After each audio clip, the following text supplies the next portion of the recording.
Elhamdülillahi Rabbil alemin ve salatu ve selamu ala Resulina Muhammedin ve ala alihi ve ashabihi ecmain. Allah'ın selamı, rahmeti, bereketi üzerinize olsun aziz ve muhterem izleyenlerim. Bir Kur'an İklimi programında yine birlikteyiz ve Ahzab suresi üzerinde sohbet ediyoruz. Ahzab suresinin 40-41. ayet-i kerimelerinden devam ediyoruz. Bismillahirrahmanirrahim. Ya eyyühellezine amenü zkurullâhe zikran kesîrâ. Ey iman edenler! Allah'ı çokça zikrediniz ve sabah akşam onu tesbih ediniz. Muhterem izleyenlerim, aynı surenin içerisinde hatırlarsanız İnnel müslimine vel müslimat vel müminine vel müminat diye uzun bir ayeti kerimenin içerisinde ve zâkirînallâhe kesîran ve zâkirat, Allah'ı çok zikreden erkekler ve kadınlar bölümünde zikir konusuna temas etmiştik. Yani zikir konusuna yeri geldikçe sık devam ediyoruz, açıklıyoruz. Burada şu anda bunun üzerinde fazla durmayacağız. Ama bir şeye dikkat edelim. Yani Allah-u Teala burada zikri kesir, çok zikirden bahsediyor. Çünkü muhterem izleyenlerim, Allah'ı herkes zikreder zaten. Allah'ı herkes zikrediyor. Ama bizden Rabbimiz çok zikretmemizi istiyor. Herkes Allah'ı zikreder. Münafıklar da Allah'ı zikreder.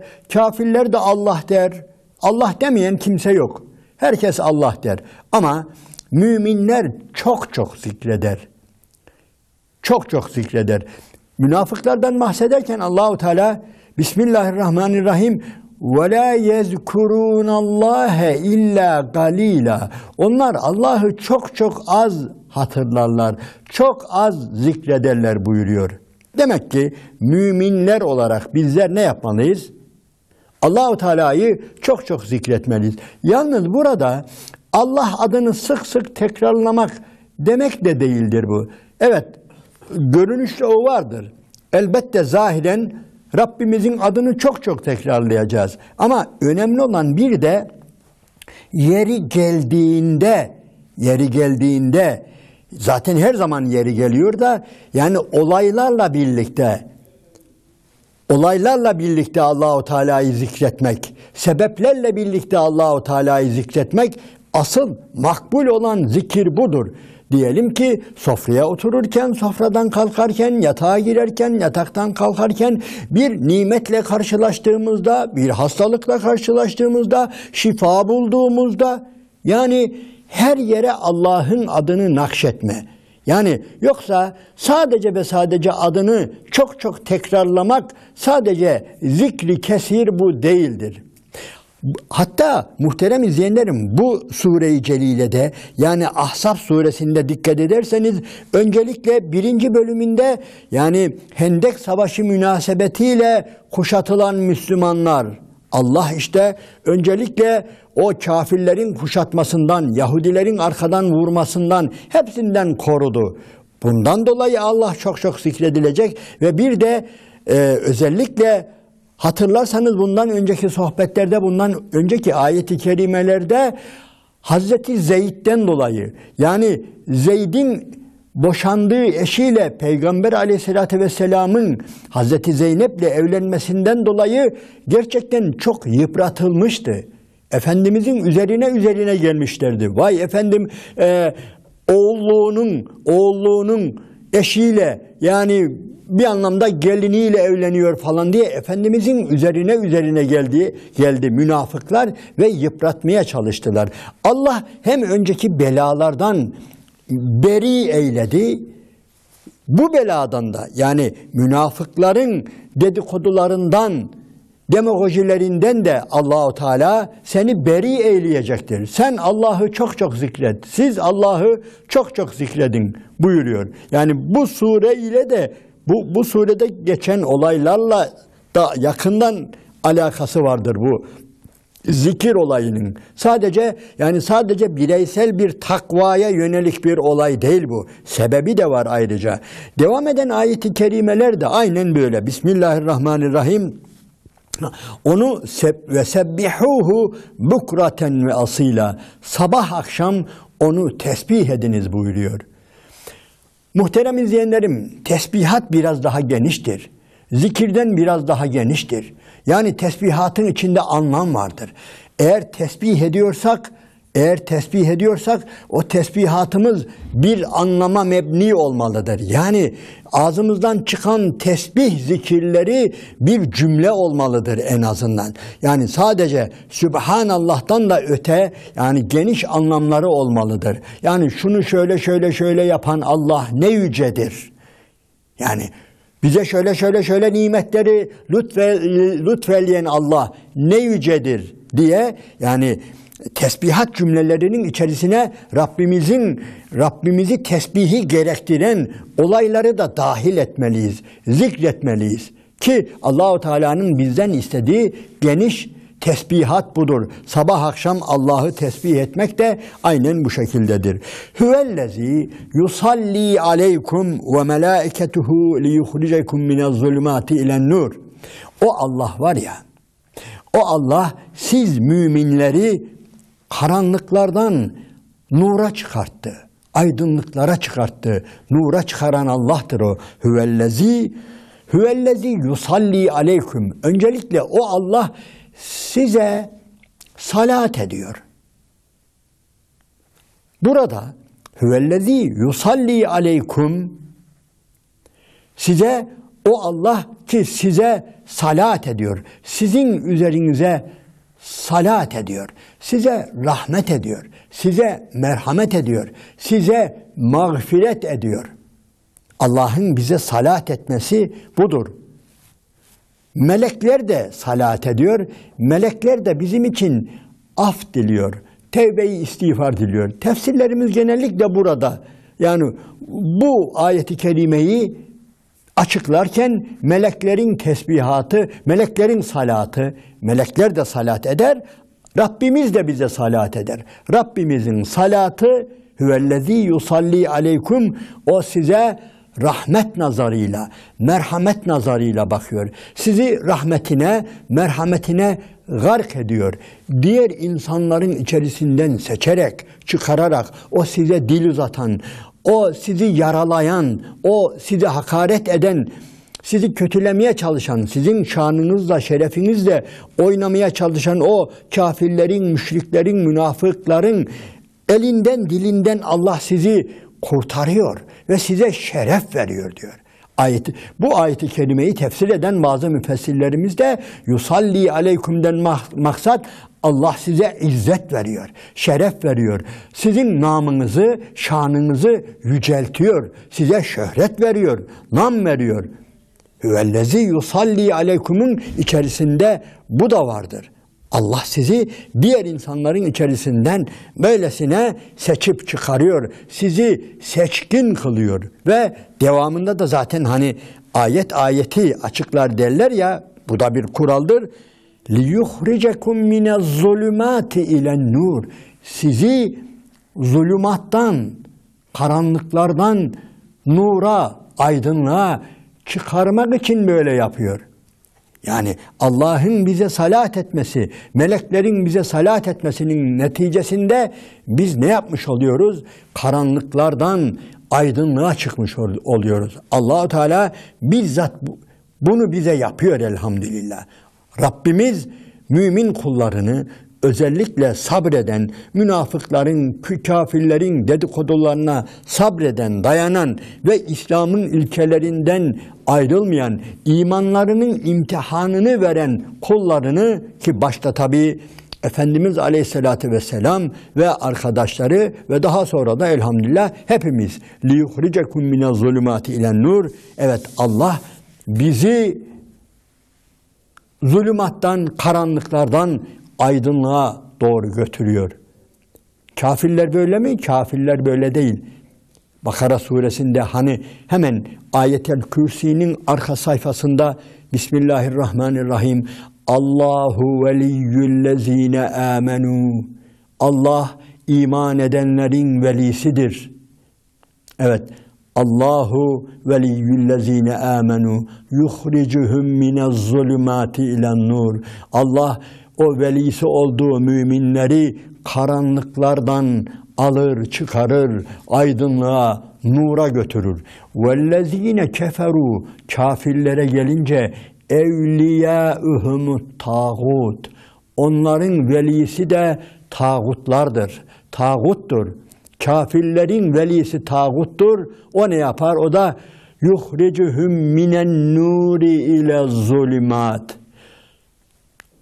Tağutlar da velisi olduğu o kafirleri aydınlıklardan alır, karanlıklara götürür. Efendim, kafirler aydınlıkta mıydı ki? Evet, yani fıtrat dedik ya, fıtrat üzerine çok sohbet ettik ya, yani Allah bütün insanları aslında güzel bir fıtrat üzerine yaratıyor. Eğer o tağutlar, şeytanlar o insanlara musallat olmasaydı, o insanlar, o cahiller, o gafiller, o kafirler, o müşrikler eğer tağuta, şeytana uymamış olsalardı, oldukları yerde dursalardı, o bile yeterdi. Niye? Allah onları güzel bir fıtrat üzere yaratmıştı. Fıtratlarında nur vardı, aydınlık vardı ve işte tağutlar, zalimler, şeytanlar ne yaptılar? O velisi oldukları öyle ya, veli edinmişse kendisini artık onun yapabileceği tek şey karanlıklara götürmektir. Velisi olduğu insanları tağut, şeytan aydınlıktan, nurdan alır ve karanlığa götürür. Evet, biz Rabbimizin kadri kıymetini böyle biliyoruz. Ve kâne bil müminîne rahîmâ. Ayet ayeti açıklıyor. Hep merhamet üzerinde duruyoruz. Ayetin sonunda öyle bitiyor. O müminlere çok merhamet edendir. Müminlere karşı rahimdir. Öylesine merhamet sahibidir. Hem bu dünyada hem diğer dünyada, öteki dünyada müminlere merhametiyle muhatap oluyor. Merhametini onlara muhatap ediyor ve bütün her yaptığı işte oraya geliyor. Netice rahmet. Netice her yaptığı, her emri, her yasağı, bütün Rabbimizin bize emirleri ve yasakları bize olan merhametindendir. Bekleyelim, sabredelim, onun merhameti tecelli edecektir. Tahiyyetuhum yevme yelkavnehu selam. Hele özellikle bir gün karşılaşacağız o Rabbimizle. Rabbimizle kıyamet günü karşılaşacağız ya, asıl o zaman o tahiyyeleri müminlerin, yani müminlerle Allahu Teala'nın muhatap olduğu anda yani tecelli edecek şey diyor, selamdır. Selam, tahiyyetühüm yevme yelkavnehu selam. O Allah ile müminler karşılaştığında o gün onların tahiyyeleri hep selamdır. Muhterem izleyenlerim, bu selam kelimesi Kur'an-ı Kerim'de, yani müminlerin kıyamet günü selam ile karşılanması yani birçok anlama geliyor. Yani hani Yasin suresinde selamün kavlen mir rabbir rahim, rahim olan o Rab'den selam vardır o ashab-ı cennete. İnne ashabel cennetil yevme fi şugulin fakihun diye anlatılan o cennet ashabı var ya, işte onlara Rablerinden selam. Rablerinden kesintisiz selam vardır. Sadece Rablerinden mi? Meleklerden de selam var. Yani bu ayet-i kerimede 3-4 çeşit selam vardır. Hem başta Rabbimizden müminlere, özellikle o gün, o kıyamet gününde Rabbimizin selamıyla karşılaşacaklar. Başka meleklerin selamıyla karşılaşacaklar. Selamün aleyküm tabitüm fedehuluha halidin diyecek melekler. Cennete giren müminlere öyle diyecek. Selam üzeriniz olsun. Ne güzel ettiniz. Ne hoşsunuz. Ne güzelsiniz. Ne güzel ettiniz de buraya geldiniz. Burayı kazandınız. Selamün aleyküm tıbtüm fedhuluha halidin. Ebedi olarak kalacağınız bu cennetlere girin derler diyor. Başka bir de orada hep birbirimize selam var. Yani müminlerden birbirlerine selam var. Evet. Tahiyyetuhum fiha selam ve ahiru davahum enilhamdülillahi rabbil alemin. Yunus suresinin hemen 2. sayfasında Allahu Teala yine cenneti anlatırken bu şekilde anlatır. İnnellezîne âmenû ve amilussâlihâti yehdîhim rabbuhum bi imanihim tecri min tahtihimul enhar. Ayeti kerimesinde evet hep selam. Aziz ve muhterem izleyenlerim, bu selamdan bir başka maksat da vardır. Yani sadece selam sözü, yani durmadan parola gibi selam selam. Hayır, o da değil. Diğer sözler de böyle selam. Selam, selim, emniyet, güven. Burası çok önemlidir. Hani Müslüman adımız buradan geliyor. El müslimü men selimel müslimune min lisanihi ve yedihi. Müslüman o kişidir ki elinden ve dilinden diğer insanlar selamette olur buyuruluyor ya. İşte burada böyle bir olay var. Yani sadece durmadan selam sözü tekrar edilecek anlamında değil. Bütün sözler selamet. Muhterem izleyenlerim, bütün sözlerin selameti ne demektir? Düşünelim, biz var ya bu dünyada birilerinden bir şey dinlerken hep içimizde bir tedirginlik olur bazen. Dur bakayım bu adamın sözü nereye gidecek? Bu sözü nasıl bağlayacak? Bu sözünün arkasından ne çıkacak diye. Yani söz bazen incitir bizi, bazen de çoğu zaman bizi incitir, bizi tedirgin eder, bizi korkutur. Ama işte cennetteki sözler diyor böyle olmayacak. Cennette hem sözün kendisi selam olacak hem de diğer kelimeler de selamette olacak. Hiçbirinden paniklemeyeceğiz, tedirgin olmayacağız. Hiçbirinden yaralanmayacağız. Hiçbir söz bizi yaralamayacak, üzmeyecek, tedirgin etmeyecek. Bu az bir nimet değil ha. Düşünenler bunu iyi bilirler. Kötü söz gerçekten çok kötüdür. Yani birilerinden kötü söz, acı söz, incitici söz işitmek yani az bir bela değildir. İşte cennette bu yok diyor. Cennette öyle olmayacak. Her şey böyle yağ gibi. Yani biz öyle anlatırız ya, tereyağından kıl çeker gibi. Böyle yağ gibi ne kulağımızı tırmalayacak, ne beynimizi, ne kalbimizi üzecek cennetin sözleri, cennetin kelamları. La yesma'un fiha lagwan ve la ta'simen illa qilen selamen selama. Evet. Muhterem izleyenlerim, Allahu Teala bizlere güzel sözün kadri kıymetini bilenlerden eylesin. Daha cennete gitmeden bu dünyada sözü takdir eden, sözün kadri kıymetini bilen, güzel söz söyleyen ve güzel sözler işiten kişilerden eylesin. Bu az bir nimet değildir ha. Zaten bu sözün bu anlamda kadri kıymetini bilenler cenneti bilirler. Yoksa yani diğer insanlar ağzından çıkanı kulağı duymayan veya başkalarının kötü sözüyle yalama yapmış, böyle yaralanmış insanlar falan.